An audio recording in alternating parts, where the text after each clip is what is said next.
Hello student, मैं सौरभ कोहली आपका हार्दिक स्वागत करता हूं अपने यूट्यूब चैनल में।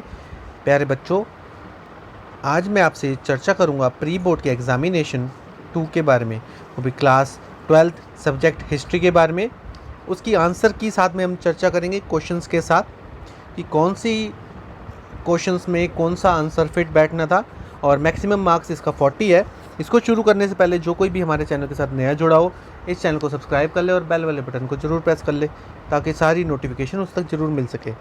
चलिए शुरू करते हैं। तो सभी बच्चों, जो प्रश्न है खंड का 1 से 4 लघु उत्तरीय प्रश्न है। प्रत्येक प्रश्न 3 अंकों का है। प्रत्येक प्रश्न का उत्तर अधिकतम 80 शब्दों में दीजिए। खंड ख 5 से 7, प्रत्येक प्रश्न 6 अंकों का है। खंड ग प्रश्न संख्या 8 और 9 केस आधारित प्रश्न है। प्रत्येक प्रश्न 4 अंकों का है। खंड घ प्रश्न संख्या 10 मानचित्र आधारित 2 अंकों का है। अब पहले प्रश्न की बात करें। अबुल फजल ने प्रभुसत्ता को एक सामाजिक अनुबंध के रूप में परिभाषित किया है, स्पष्ट कीजिए। तो आंसर की के हिसाब से इसका आंसर है, अबुल फजल के अनुसार राजा अपनी प्रजा के 4 तत्वों की रक्षा करता है। जीवन यानी कि धन, जन, धन यानी कि माल, सम्मान यानी कि नामस, विश्वास यानी कि दीन। राजा बदले में आज्ञा पालन तथा संसाधनों में हिस्से अर्थात कर की मांग करता है। केवल न्यायपूर्ण संप्रभु ही शक्ति और दैवीय मार्गदर्शन के साथ इस अनुबंध का सम्मान कर पाते थे। तो ये आपका आंसर था जो आपको लिखना था। दूसरा प्रश्न है, जमींदार अपने भू संपदा की संभावित नीलामी रोकने के लिए क्या क्या हथकंडे अपनाते थे। जमींदार अपनी भू संपदा की संभावित नीलामी रोकने के लिए क्या क्या हथकंडे अपनाते थे। और अथवा में प्रश्न था, संथाल लोग राजमहल की पहाड़ियों तक कैसे पहुंचे, स्पष्ट कीजिए। तो पहले का जो उत्तर है आंसर, दूसरे का जो फर्स्ट पार्ट है अथवा को छोड़ के, फर्जी बिक्री, भूमि अपने माँ या पत्नी के नाम कर देते थे, जमींदारों के एजेंटों द्वारा नीलामी प्रक्रिया में जोड़ तोड़ किया जाना, बाहरी व्यक्ति यदि जमीन खरीद लेता था तो जमींदार के लठियाल उसे मार पीट कर भगा देते थे। कोई अन्य मान्य बिंदु जो आप इससे रिलेटेड हो। एनसीईआरटी पेज नंबर 262-263 में ये लिखा हुआ उत्तर। और अब अथवा का था उत्तर, 1780 के दशक में संथाल लोग जमीन का सफाया करते हुए बंगाल पहुँचे। जमींदार लोग खेती के लिए भूमि तैयार करने व भूमि का विस्तार करने के लिए उन्हें भाड़े पर रखते थे। ब्रिटिश अधिकारी ने उन्हें जंगल महालों में बसने का निमंत्रण दिया क्योंकि संथाल उन्हें आदर्श बाशिंदे प्रतीत हुए, क्योंकि वह हल का प्रयोग करके भूमि को पूरी ताकत से जोतते थे। NCERT page number 270-271। तीसरा प्रश्न है, अंग्रेजों ने 1857 के विद्रोह का दमन करने के लिए क्या क्या कदम उठाए। What steps were taken by the Britisher to suppress the revolt of 1857? नए कानूनों के द्वारा मार्शल लॉ समूचे उत्तर भारत में लागू कर दिया गया। आम अंग्रेजों को विद्रोहियों पर मुकदमा चलाकर सजा देने का अधिकार दे दिया गया। विद्रोह की केवल एक ही सजा हो सकती थी, सजाए मौत। ब्रिटेन से मंगाई गई सैन्य टुकड़ियों ने विद्रोह कुचलने का काम किया। सैनिक ताकत का भयानक पैमाने पर इस्तेमाल किया गया। तो कोई भी अन्य बिंदु इसमें आप लिख सकते हैं जो एनसीईआरटी पेज नंबर 305-307 के बीच दिया गया है। चरखे को भारतीय राष्ट्रवाद का प्रतीक क्यों चुना गया। चरखे को भारतीय राष्ट्रवाद का प्रतीक क्यों चुना गया। इसका उत्तर है, चरखा राष्ट्रवाद का प्रतीक था। यह मानव श्रम का प्रतीक है, गरीबों को पूरक आमदनी प्रदान करता है, स्वावलंबी बनाता है, मशीनरी के प्रयोग को नियमित करता है। इनमें से कोई मान्य बिंदु आप लिख सकते हैं या इससे रिलेटेड आप चीज़ें लिख सकते हैं। एनसीईआरटी पेज नंबर 352 में ये दिया गया है। अब खंड ख की बात करें। अवध के अधिग्रहण से सिर्फ नवाब की ही गद्दी नहीं छीनी थी, इसने इलाके के तालुकदारों को भी लाचार कर दिया था। उपरोक्त कथन के संदर्भ में स्पष्ट कीजिए 1857 के विद्रोह में तालुकदारों को क्यों शामिल हो गए थे, ये बताना है। उत्तर था इसका, अधिग्रहण के बाद तालुकदार की सेनाएं भंग कर दी गई, तालुकदारों की हैसियत एवं सत्ता को चोट पहुंचाई और उनके दुर्ग नष्ट कर दिए गए। 1856 में एक मुश्त बंदोबस्त की भू राजस्व व्यवस्था ने तालुकदार को बिचौलिया बना दिया, जिनके पास जमीन का मालिकाना हक नहीं था। तालुकदारों को उनकी ज़मीन से बेदखल कर दिया गया। एक पूरी सामाजिक व्यवस्था भंग हो गई। निष्ठा और संरक्षण के जिन बंधनों से किसान तालुकदारों के साथ बंधे हुए थे वह अस्त व्यस्त हो गए। बहुत सारे तालुकदार अवध के नवाब के प्रति निष्ठा रखते थे। वह लखनऊ जाकर बेगम हजरत महल के खेमे में शामिल हो गए। कोई अन्य मान्य बिंदु। NCERT page number 298-299। छठा प्रश्न, भारतीय संविधान बनाते समय दलित जातियों के अधिकारों की सुरक्षा के लिए विभिन्न लोगों द्वारा दिए गए विभिन्न तर्कों की परख कीजिए। Examine the argument given by various member of the constituent assembly to safeguard the interest of the depressed caste. अथवा में प्रश्न है, भारतीय संविधान में केंद्र और राज्य के बीच शक्तियों का बंटवारा किस प्रकार किया गया, विस्तार से समझाइए। छठे प्रश्न को हम समझते हैं। राष्ट्रीय आंदोलन के दौरान डॉक्टर अंबेडकर ने दलित जातियों के लिए पृथक निर्वाचिकाओं की मांग की थी, जिसका महात्मा गांधी ने यह कहकर विरोध किया था कि ऐसा करने से यह समुदाय स्थायी रूप से शेष समाज से कट जाएंगे। दलित जातियों के कुछ सदस्यों का कहना था कि अस्पृश्यों की समस्या को केवल संरक्षण एवं बचाव के जरिए हल नहीं किया जा सकता। मद्रास के जे नागप्पा ने कहा कि उनके पास ना ही शिक्षा तक पहुंच है और ना ही शासन में हिस्सेदारी। मध्य प्रांत के श्री KJ खांडलेकर ने कहा कि उन्हें हजारों सालों तक दबाया गया। बंटवारे की हिंसा के बाद अंबेडकर ने पृथक निर्वाचन की मांग छोड़ दी थी। संविधान सभा ने अंततः यह सुझाव दिया कि अस्पृश्यता का उन्मूलन किया जाए, हिंदू मंदिरों को सभी जातियों के लिए खोल दिया जाए और निचली जातियों को विधायिकाओं और सरकारी नौकरियों में आरक्षण दिया जाए। कोई भी बिंदु जो मान्य हो वो लिख सकते हैं आप। NCERT पेज नंबर 421 और 422 में है। अब अथवा वाले का इसका उत्तर था, संविधान में राज्य एवं केंद्र के बीच शक्तियों के बंटवारे के लिए 3 सूचियां बनाएगी, केंद्र सूची, राज्य सूची और समवर्ती सूची। केंद्रीय सूची के विषय केवल केंद्र सरकार के अधीन थे, राज्य सूची के विषय केवल राज्य सरकार के अंतर्गत थे।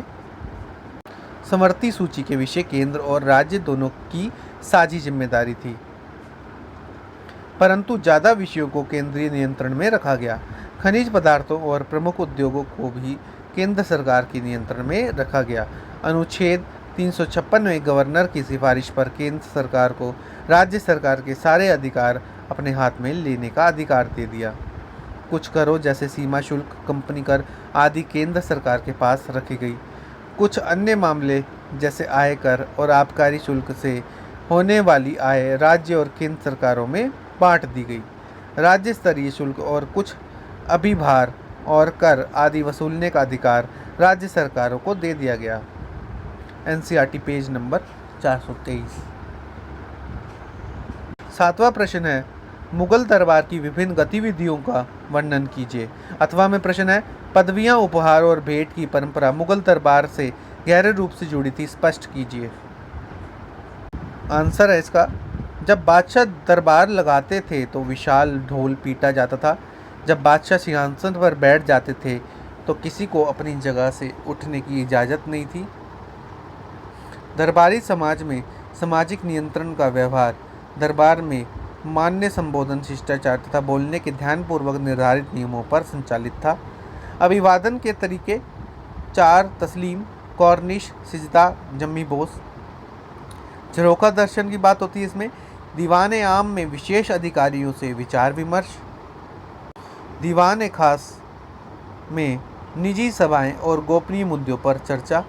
सिंहासन रोहन की वर्षगांठ, ईद, शब बारात, होली, नौरोज़ आदि त्यौहार व उत्सवों पर तुलादान।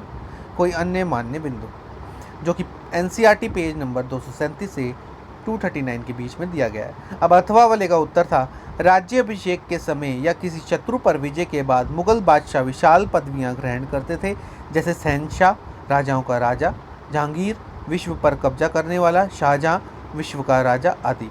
योग्य व्यक्तियों को पदवियां देना, जैसे आसफ खां, मिर्जा राजा, अमीर खां आदि। विभिन्न पुरस्कारों में सम्मान का जामा, खिल्लत, सरप्पा, पगड़ी, रत्न जड़ित आभूषण, पद्म, मुरस्सा आदि उपहार में देना। दरबारी भी बादशाह के पास कभी खाली हाथ नहीं जाता था। वह नज के रूप में धन या उपहार लेकर जाता था। कोई अन्य मान्य बिंदु। NCERT page number 241। 8वां प्रश्न है हमारा, केस आधारित प्रश्न है। नमक सत्याग्रह क्यों? नमक विरोध का प्रतीक क्यों था? इसके बारे में महात्मा गांधी ने लिखा है, प्रतिदिन प्राप्त होने वाली सूचनाओं से पता चलता है कि कैसे अन्यायपूर्ण तरीके से नमक कर को तैयार किया गया है। बिना कर कभी भी नमक के अदा किए गए नमक के प्रयोग को रोकने के लिए सरकार उस नमक को, जिससे वह लाभ पर नहीं बेच पाती थी, नष्ट कर देती थी। अतः यह राष्ट्र की अत्यधिक महत्वपूर्ण आवश्यकता पर कर लगाती है। यह जनता को उसके उत्पादन से रोकती है और प्रकृति ने जिसे बिना किसी श्रम के उत्पादित किया है उसे नष्ट कर देती है। अतः किसी भी वजह से किसी चीज़ को स्वयं प्रयोग ना कर पाने तथा अन्य को भी उसका प्रयोग ना कर देने तथा ऐसे में उस चीज़ को नष्ट कर देने की इस अन्यायपूर्ण नीति को किसी भी विशेषण द्वारा नहीं बताया जा सकता। विभिन्न स्रोतों में से भारत के सभी भागों में इस राष्ट्र संपत्ति को बेलगाम ढंग से नष्ट किया जाने की कहानियाँ सुनने में आ रही हैं। टनों ना सही पर कई जगह पर नमक कोंकण तट पर नष्ट कर दिया गया। बताया गया दांडी से इस तरह की बातें पता चली हैं जहाँ कहीं भी ऐसे क्षेत्रों के आसपास रहने वाले लोगों द्वारा अपने व्यक्तिगत प्रयोग हेतु प्राकृतिक नमक उठा ले जाने की संभावना दिखती है। वहाँ तुरंत अधिकारी नियुक्त कर दिए जाते हैं जिनका एकमात्र कार्य विनाश करना होता है।